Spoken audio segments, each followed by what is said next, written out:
Very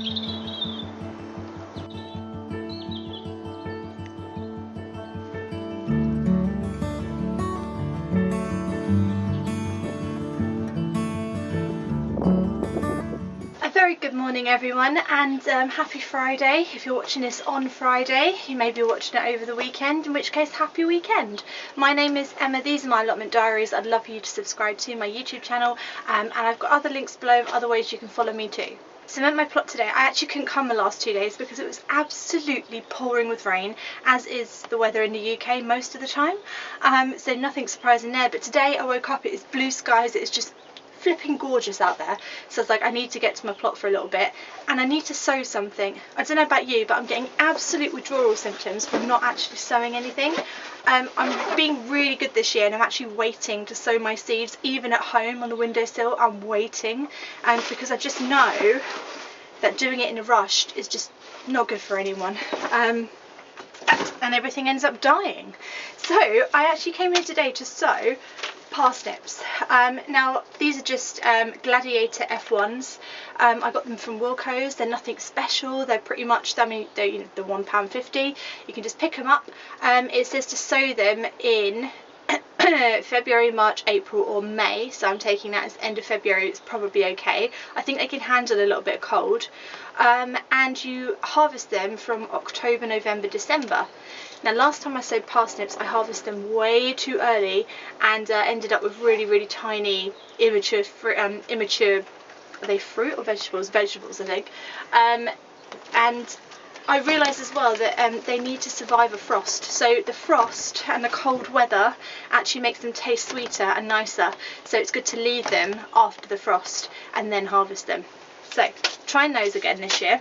And I've also got some little carrot seeds. I thought I'd try those too, and I'm going to sow these under cloche. What is cloche? Well, cloche is basically this stuff. Oh, please don't be a spider in it. Cloche is this. It looks like your old granny's net curtains. Sorry if you've still got net curtains. Always reminds me of my granny. Right, yeah, it's like this. It's like this, like not a net curtain. It lets light through, but what it does is it keeps out the cold and the frost. And it just warms up the soil a bit and keeps them a little bit warm. It's like basically tucking up your seeds in a nice warm blanket, and that's what I'm going to cover the carrots with, and we'll just give it a go and just see how they go. I know you can sow carrots under a cloche and I've never done it before, so let's try it now. Right, let's get sowing. That's exciting.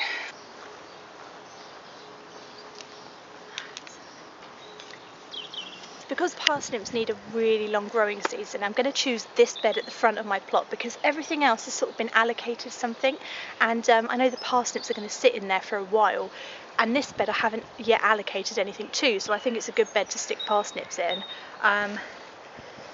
Soil seems okay. I might just rake over it a little bit and just make sure that it's flat because something's been walking in it, so it's not a good start, is it?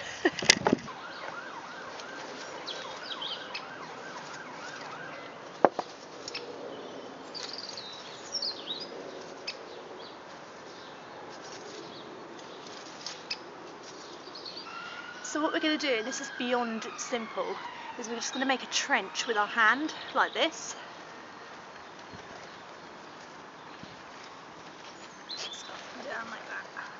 Then we're going to make a second trench here.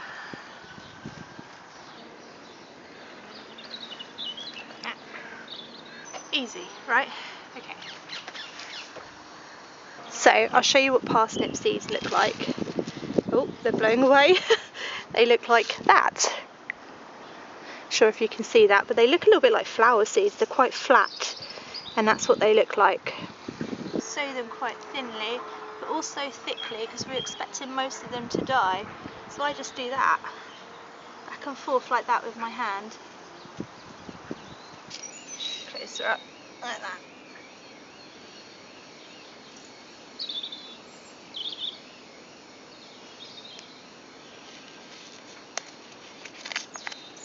Then what we do is we just close them up, like that.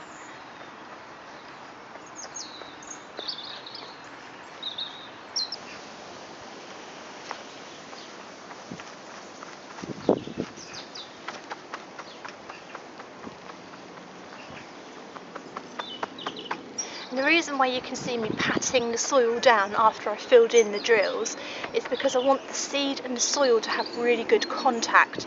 That's how they germinate. They need to actually be touching the soil, not just hovering on top of it or balancing on a bit of it. They actually need really good contact. So I just really gently, not too much, but I just slightly compact it down a bit to make sure that the soil and the seed are touching, basically. That's a really useful tip that I learned, actually, because when you don't do that, that's one of the reasons why things don't germinate.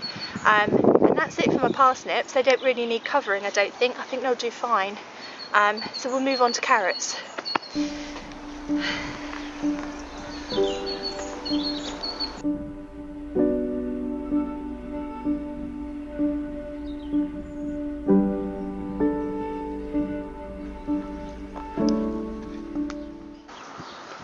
Right, I'm going to do my carrots in this bed, which is basically the old brassica bed, which didn't work because it got eaten by slugs and snails. So the soil is quite good already, and for carrots really what you want is a really grainy soil, basically like sand. A lot of people add sand to their soil when they grow carrots, because you think about the carrot, it wants to grow down quite deep and it wants to spread out and sort of make itself quite thick and long.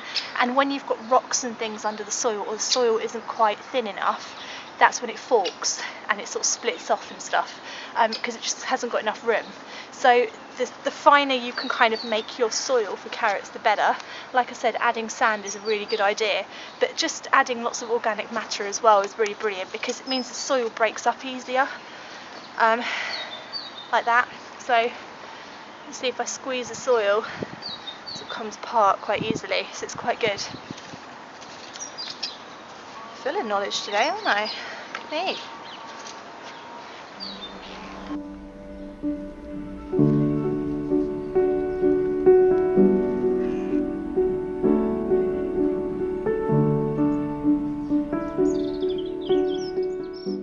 Do you know what, that seed pack did not give me nearly enough seeds that I actually wanted, so I can only actually do half of one of those rows, which is ridiculous. So what I'll do is I'll cover it with a cloche now, and I'll get some more carrot seeds, and I'll just come back and just sow some more under there. That's frustrating, because you assume when you've got a pack of carrot seeds that they actually have enough to actually sow a decent amount of carrots, but I think I've got about 5 seeds in there, which was really disappointing. So alright, we'll cover it with a cloche anyway, and that'll be done, and then I can just slip my hand under and sow some more later.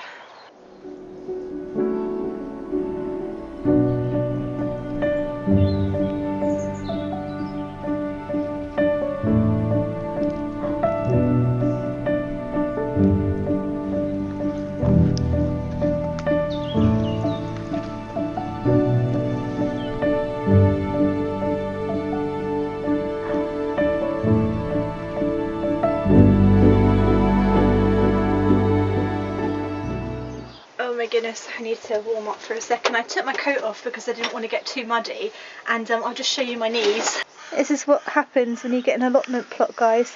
You get muddy knees. I have to walk all the way home with like muddy knees now. It's absolutely freezing out there today. I'm really disappointed that I didn't get enough carrots in that packet, because for me, when I sow carrots, I like to over sow and then thin out. Because that's just the best way, because not all of them are going to germinate, and also the seeds are so tiny that, you know me, I always like way over sow, but that's just the way I like to do it. And there was like 6 seeds. I couldn't even fill like half a row, even if I spaced them out to where they were supposed to be. So that was a bit disappointing, but like I said, I've covered it up now, so hopefully that will just help to heat the soil up, or whatever it does, and I'll bring another packet of carrots down next time and sow some carrots. Right, I'm all wrapped up again now because it's so bloody cold today. I'm absolutely shivering. Even though the sun's out and it's blue skies, it's just freezing.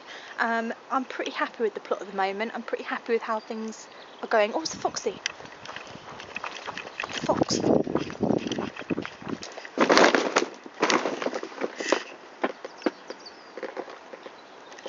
No bloody sign of him now, is there? Anyway, I'm not sure why I ran to him. What did I expect him to do? Run to me and us to embrace at the end of some rom-com or something? I don't know. Anyway, I'm pretty happy, and what I was going to do is just show you where I was going to plant things this year. So obviously that's my polytunnel. It's going to be tomatoes and peppers and stuff like that in there. Anything else I can cram in will be crammed in accordingly.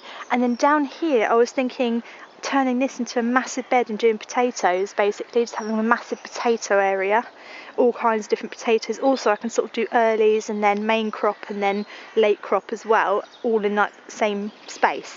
And then over here, this is my flower bed. It will always be my flower bed because I haven't bothered to dig anything up, so I've got all my dahlias under there. So that's flowers. In here I really liked doing sweet corn last year. I know you're not supposed to do the same thing in the same place, but it's over there now. Foxes surrounding me, it's weird. Yeah, I really want to do sweet corn in here though, because it's such a sunny bed. It gets so much sun. You can see it's already in sun, which is excellent. Then over here, obviously I've got my carrots are going to go in there, and I've got the garlic going, which will go on for quite some time. I've got room around here for salad crops, I was thinking, because this is going to be pretty free. Then I've got the pumpkin arch. I've got a little bit of room over there. I was thinking of doing some beetroot or something like that over there, or maybe even courgettes, and just whack them in, see what happens. This is my onion and garlic bed. When they are finished, it will be brassica bed, because obviously it will be later in the season then, and I can put Brussels sprouts and broccoli and stuff in there after. This is the broad beans. I reckon they're going to need taking out. I don't think they're looking very good. I might do sunflowers in there again, something like that, sunflowers and I don't even know what else I'm growing, for God's sakes. Something like that. And then in this bed up here, I've got my blueberry plant, I've got the tulips, and when all that disappears, what I'll do is I'll mulch over the whole bed. And this is going to be an extended autumn-winter bed, so more brassicas and stuff in there. And then this is my, obviously, strawberries in there. And then this bed here, I was thinking, because I've got my parsnips now there, I was thinking flowers and any other miscellaneous crops that I feel like throwing in. I like that to be my miscellaneous bed, because I don't know about you, but sometimes when it gets later in the season I'm like, oh, I really want to whack these seeds in, or I really want to grow this, and I think it's good to have a little bit of room left at your plot so you can just whack stuff in whenever you want to, whenever you feel like it, or if someone gives you a free plant, or you know, you just feel like, oh, I want carrots now, whack them in. So that is the plan for the plot. I think it's looking pretty good though. Some nice greenery going on in some of the beds now. It's looking excellent. Oh, right, that's me then, I'm off. It's absolutely freezing, so I'm going to go home, have a cup of tea, edit this, try and get it up today, and I will see you again on Monday, I suppose. See you Monday. Thank you for watching, subscribe to my channel, and see you later. Bye.